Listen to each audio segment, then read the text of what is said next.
नमस्कार। Janaki FM 106 mega हर्जक Janaki समाचार में अपने के स्वागत है। अनिल साहब सुनल जाओ समाचार। एक मुख्य समाचार।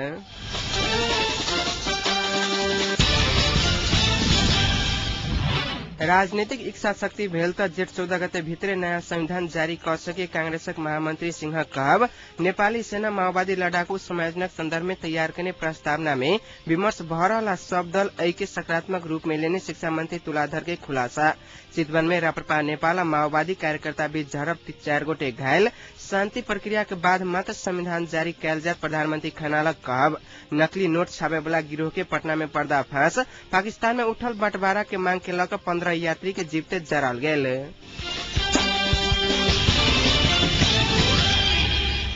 नेपाली कांग्रेसक महामंत्री प्रकाशमान सिंह राजनीतिक इच्छा शक्ति भेल त जेठ 14 गते भित्रै नयाँ संविधान जारी कर सकिए बतलेने। नेपाल दलित संघ ललितपुर आयोजना के राजनीतिक सहभागिता तथा नेतृत्व विकास प्रशिक्षण के उद्घाटन करित हो एकीकृत नेकपा माओवादी आ एमाले गठबंधन सरकार सक्रियता देखलक त शांति प्रक्रिया के निष्कर्ष में पहुंचाकर संविधान जारी कर सकित बतलेन। शांति प्रक्रिया के शुरुआत कांग्रेस केने आ ऐक्य पूर्णता देवा के काज बेसी कांग्रेस के रहल चर्चा करेद महामंत्री शांति प्रक्रिया पूर्णता पौला के बाद मात्र लोकतांत्रिक संविधान जारी कर पड़ल दोहरालेने। कार्यक्रम में पूर्व सांसद ओमकार श्रेष्ठ कहलन से संपूर्ण लोकतंत्र के समाप्त करक षड्यंत्र भरल। तहिना नेपाली कांग्रेसक केंद्रीय सदस्य सुजाता परियार पार्टी 12 महाधिवेशन से जातीय विभेद हटावक संकल्प क चुकला के कारण पार्टी भीतर के सब प्रकारक भेदभाव अंत्य क कांग्रेस के चुस्त आ जुझारू संगठन के रूप में आगू बढ़ावा ऊपर जोर दिलने।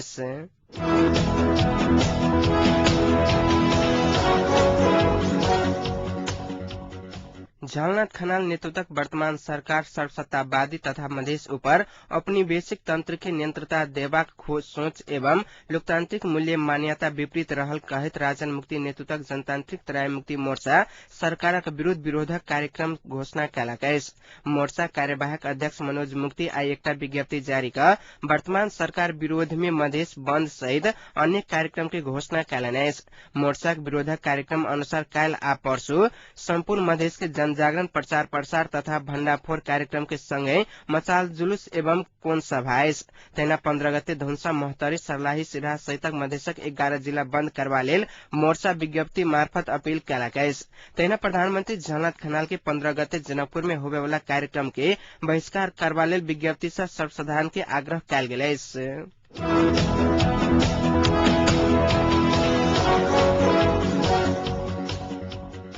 शिक्षा मंत्री तथा सरकारक प्रवक्ता गंगालाल तुलाधर आगामी जेठ 14 गते देश नया संविधान पावत बतलेने।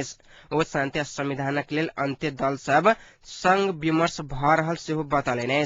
जनता निर्वाचित कने संविधान सभा केकरो कहला से भंग नहीं हैत दावा करेद मंत्री तुलाधर संविधान सभा से देश आ जनता के हित में बहुतो काज लेबाक भेला से संविधान सभा भंग कर नहीं मिलत धारणा व्यक्त कयलने।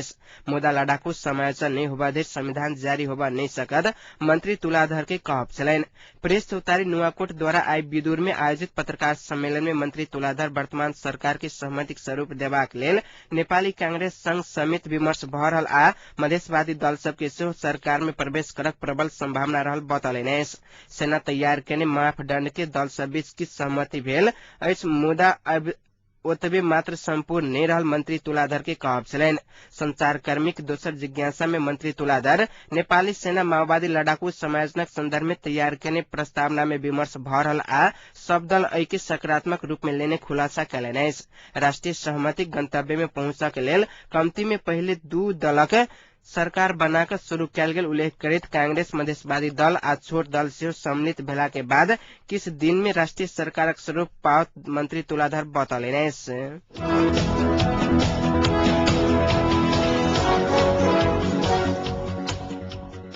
चितवन के माडी में राप्रपा नेपाल माओवादी कार्यकर्ता बीच झड़प भेला से 4 गोटे घायल भेले। आज दोपहर 12 बजे राप्रपा नेपाल बघौडा 2 बसंतपुर में कार्यकर्ता भेंटघाट तथा शुभकामना आदान प्रदान कार्यक्रम में माओवादी कार्यकर्ता विरोध कर खोजला के बाद दोनों पक्ष बीच झड़प भेले। वही झड़प में पैर राप्रपा नेपालक 4 गोटे कार्यकर्ता घायल भेल माडी स्थित इलाका प्रहरी कार्यालय जनलक। सामान्य घायल भेल 4 गोटे के इलाज के लेल भरतपुर पठाल गेल। घायल सबके नाम थर खोजा नहीं सकल।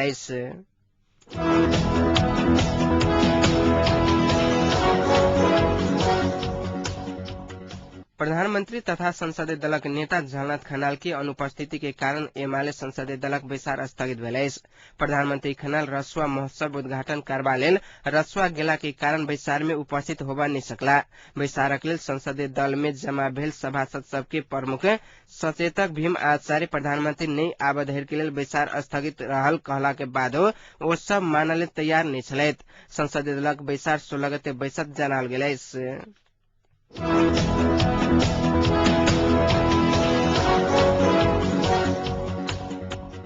प्रधानमन्त्री झलनाथ खनाल शान्ति प्रक्रिया पूरा केला के बाद मात्र संविधान जारी कैल जात बतौलैनैछ।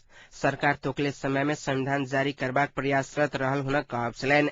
तत्कालीन प्रधानमन्त्री एवं एमाले अध्यक्ष मनमोहन अधिकारी के 12वें स्मृति दिवस के अवसर में मनमोहन स्मृति प्रतिष्ठान आई ललितपुर में आयोजना के श्रद्धांजलि कार्यक्रम में बजेद प्रधानमन्त्री राजनीतिक सहमति भेल त जेठ 14 में संविधान जारी कैल जात बतौलैनैछ। देश संक्रमणकालीन समस्या में रहल उल्लेख करैत संक्रमण काल के उचित व्यवस्थापन करबा लेल सम्पूर्ण दल के मिल के विकल्प नहीं रहल हुन कहब छलैन।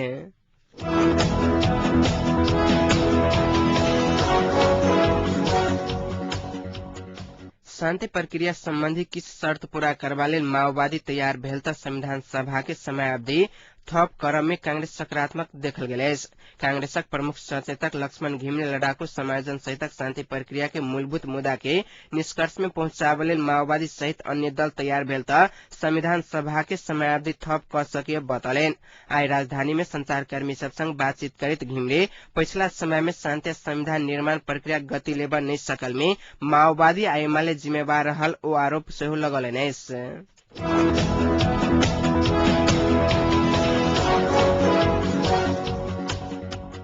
यात्री बसक ठक्कर से पूर्व पश्चिम राजमार्ग अंतर्गत रौतहट जिला के चंदीगाहपुर में आई भिनसर एक गोटे के मृत्यु भेलैछ।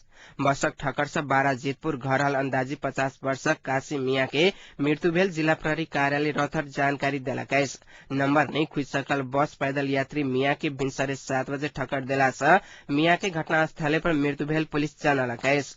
ठक्कर देवे वाला चालक आ बस फरार रहल पुलिस जनलकैछ।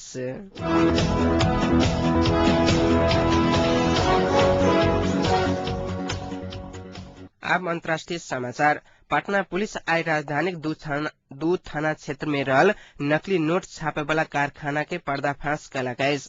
पुलिस के अनुसार गुप्त सूचना के आधार पर जक्कनपुर थाना क्षेत्र के न्यू परंदीपुर क्षेत्र में कैल गेल छापामारी से गोरखा खंड के पर्दाफाश कयलैछ। छापामारी के क्रम में ओ काज में संलग्न रहल मास्टरमाइंड प्रदीप कुमार सहित 3 गोटे के गिरफ्तार सेहो कयलकैछ।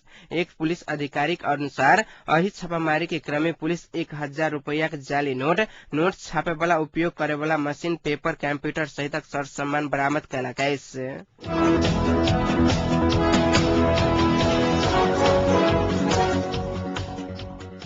पाकिस्तान में उठल बंटवारा के मांग के बीच पाकिस्तान में आतंकी सब एकटा बस में आग लगाकर आई 15 गोटे यात्री के जीवते जरा देलकैछ। ऐसे पहले पंजाब प्रांत के मुख्यमंत्री शहबाज शरीफ सिद्ध प्रांत के बंटवारा के लक कराची के अलग प्रांत बनावा के मांग कैने छलैथ। शरीफ आई अपन कार्यकक्ष में पत्रकार सबसे बातचीत करित कराची के अलग प्रांत बनावल जा सकित अछि अपने पूछने बतौलेन। ओ एहन कोनो प्रकारक मांग नहीं केने आ सुझाव सेहो नहीं देने कही बचाव कैलैन।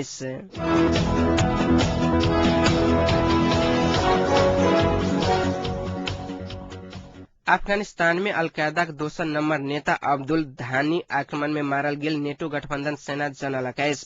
सऊदी नागरिक धानी पाकिस्तानक सीमा में पड़े वाला कुनार राज्य में 2 सप्ताह पहले हवाई हमला में मारल गेल नेटो गठबंधन सेना दावा कयलकैछ। अब्बू अल नाजदी नाम से सेहो चिन्हे वाला धानी अलकायदा के लेल तालीम केंद्र संचालन विदेशी तथा स्थानीय नेता सबके आक्रमणक योजना बनाबक काज में संलग्न रहल नेटो सैनिक के उद्धृत करैत बीबीसी जनलकैछ। अफगानिस्तान में अखनो 100 से बेसी अलकायदा सदस्य सक्रिय रहल नेटो सेना के कहबैछ।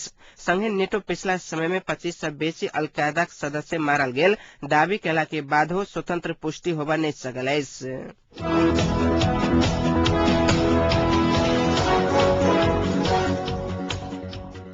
अब जनकपुरक तापक्रम। अखन जनकपुरक तापक्रम 35 डिग्री सेल्सियस रहलैछ।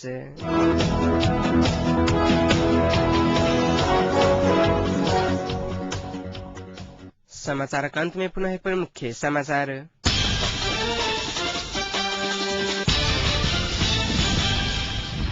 राजनीतिक इच्छा शक्ति भेल त जेठ 14 गते भित्रै नयाँ संविधान जारी कर सके कांग्रेसक महामंत्री सिंह कहब। नेपाली सेना माओवादी लड़ाकू समायोजनक संदर्भ में तैयार करने प्रस्तावना में विमर्श भ रहा सब दल ऐक्य सकारात्मक रूप में लेने शिक्षा मंत्री तुलाधर के खुलासा। चितवन में राप्रपा नेपाल और माओवादी कार्यकर्ता बीच झड़प 4 गोटे घायल।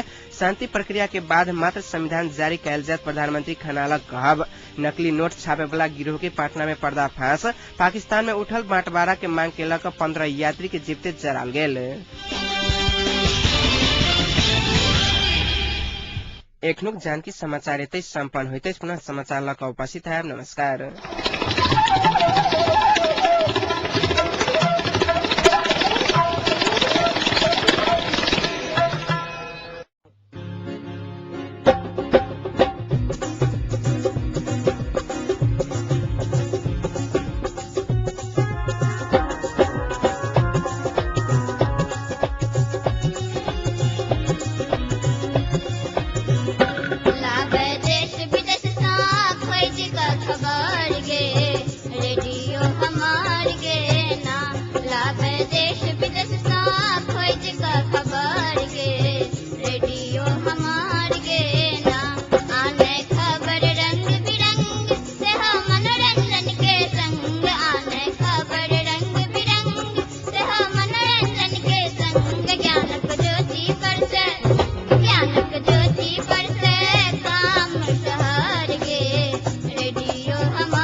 मिथिलांचलक गर्व जानकी FM 106 मेगाहर्ट्ज।